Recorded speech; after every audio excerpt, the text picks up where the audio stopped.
Good morning everyone, আমি অস্মিতা। আমার ছোট্ট নীরে তোমাদের সকলকে স্বাগত।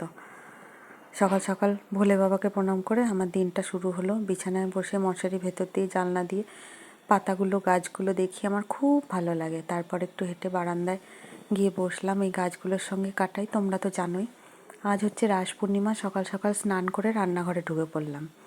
রান্নাঘরে গিয়ে প্রথমেই পায়েসটা করে নিলাম। পায়েসটা করার পর তারপর আমি সব কাটাকুটি করে নিলাম। দেখো, সব কেটে টেটে সব 7 রকম ভাজা করেছিলাম।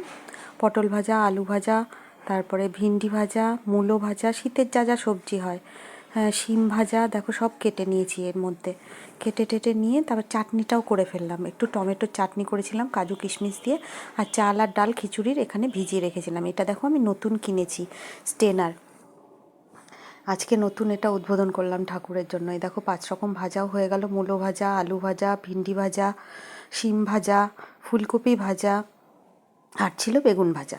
হ্যাঁ, সব কমপ্লিট করে আমি খিচুড়িটা চাপিয়ে দিলাম। খিচুড়িটা আস্তে আস্তে হতে থাকছে, সেই ফাঁকে আমি ওই পাশে পনিরটাও করে নিয়েছিলাম। খিচুড়িটার পর প্রচণ্ড ঠান্ডা লেগে গেছে হালকা হালকা। তোমাদের ওখানে কার কোথায় কখন কীভাবে ঠান্ডা কখন কতটা পড়ছে আমাকে জানিও। হ্যাঁ, আর সবাই খুব সাবধানে থেকো। ওই সিজন চেঞ্জে না সবার ঠান্ডা ঠান্ডা লাগে। তোমাদের ওখানে ঠান্ডা আছে? আমাদের এখানে তো বেশ, আমার তো বেশ ঠান্ডা লাগছে। জানি না, আমি হালকা হালকা সকালবেলা একটু স্কার্ফ টার্প নিচ্ছি, এইসব চাদরও বার করেছি, এখনও নিতে লাগছে না। তো এই হয়ে গেল আমার কমপ্লিট খিচুড়ি ফাইনাল লুক। তারপরে করে নেব পনিরটা একদম নর্মালভাবে করেছিলাম, জানো তো।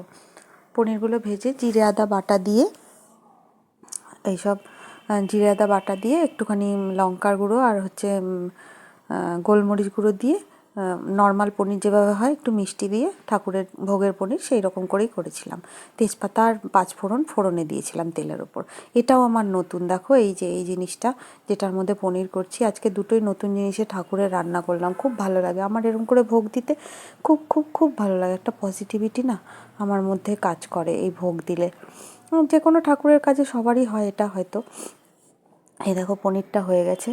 এরপর আমি সব ঠাকুরের ওখানে পনিরটা কমপ্লিট করে রান্না করে আমি ঠাকুরের কাছে চলে গেলাম। ঠাকুরকে একটু ফুল দিয়ে সাজিয়ে মিষ্টিগুলো থালায় দিয়ে সব সাজিয়ে টাজিয়ে ভোগগুলো তারপর পুজো দিয়ে দিলাম। এই দেখো পনিরটা হচ্ছে,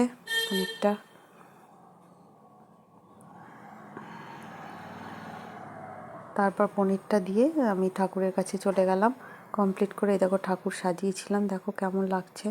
এখানে মিষ্টি দিয়ে দিয়েছিলাম থালায়, 7 রকম মিষ্টি, 7 রকম ভাজা, চাটনি, পনির আর হচ্ছে পায়েস। এই দিয়ে আমার ভোগ হয়েছিল। এই দেখো ভাজা সাজিয়ে গুছিয়ে নিয়েছি, যা আছে আমার তার মধ্যে এইটুকু করে করতে পেরেছি। এটা পায়েসটার ভিডিও। তো আলাদা আলাদা করে সব রেসিপি তোমরা যদি চাও আমি ইউটিউব চ্যানেলে দিয়ে দেবো প্রথম থেকে, জানিও তোমরা কমেন্টসে। তারপর সব কাজ টাজ করে আমার ছেলে না, জানো তো, ডাল ছাড়া একদম ভাত খেতে পারে না। সেই জন্য আমি আবার ডাল করে নিয়েছিলাম একটু রাতের জন্য। রাতে তো একটু ভাত খাবেই, সেই জন্য রাতের জন্য সবজি দিয়ে মুগ ডাল, ওই যেটা পনির করলাম সেটার মধ্যেই বেশ সুন্দর, বেশ সেরামিক টাইপের, ওর মধ্যে একটু সব 1 ফোড়নে ভাজা দিয়ে একটু মুগের ডাল করে নিলাম। মুগের ডালটা থেকে যাবে, একটু ভাত করে দেবো আর একটা কিছু ভেজে দেবো, আমার ছেলের খাওয়া হয়ে যাবে, ওর কোনো ঝামেলা নেই। ঠিক আছে, তাহলে সব মোটামুটি তো হলো। তোমরা সবাই কেমন থাকছো না থাকছো সব আমাকে জানিও। আর আমার ব্লগটা আমি খুব অপটু হাতে এডিট করি এবং ব্লগটা বানাই, তোমাদের কেমন লাগে তোমরা জানিও।